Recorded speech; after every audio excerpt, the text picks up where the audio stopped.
So our chronological age is how long we're alive. I was born in 1959. I can't do anything about that. I just can't. I'm 63 on the calendar, and I can't do anything about that. But my biological age is how old I am on the inside.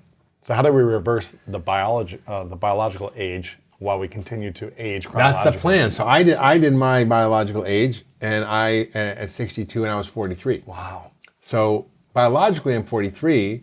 I'm going for 25, but I'm chronologically 62. That's so crazy.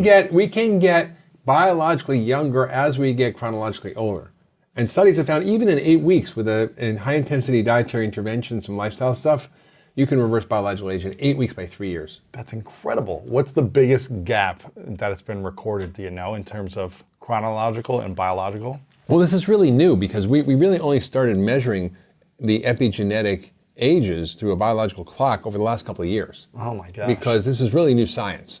So now we have a metric to determine interventions and how they work on affecting your biological age. Because before you say, eat better, exercise, take this vitamin, okay, whatever, take this drug. How do we measure how it's really affecting you in your biological clock? Well, now we have metrics. How do we measure that? So it's measured by taking a blood sample and looking at the epigenome, which is basically means above your genes. Your genes are fixed. You got 20,000 genes. They're like the keyboard on a piano. There's 88 keys. You can't do anything about that. But the epigenome is like the piano player. You know, the piano player can play jazz, rock, classical, Mozart, reggae, whatever that you want, blues, ragtime, all on the same piano. So that's the epigenome, is the piano player. And what determines which songs get played in your book of life, in your song book of life, is everything washing over your genes throughout your life.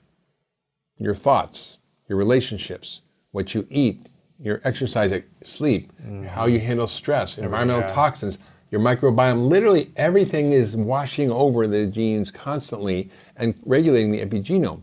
So by living a healthy lifestyle, by doing some of the things we're going to talk about around how do we sort of hack longevity, we can actually improve the expression of our epigenome and reverse our biological clock. So that's one of the hallmarks of aging. The epigenetic degradation happens as we get older, but we can fix that.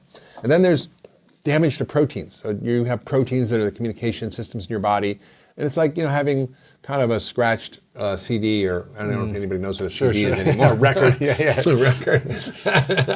And it's just these proteins get misfolded or misshapen, they don't work right, and so you have this damaged protein. So we have to fix that.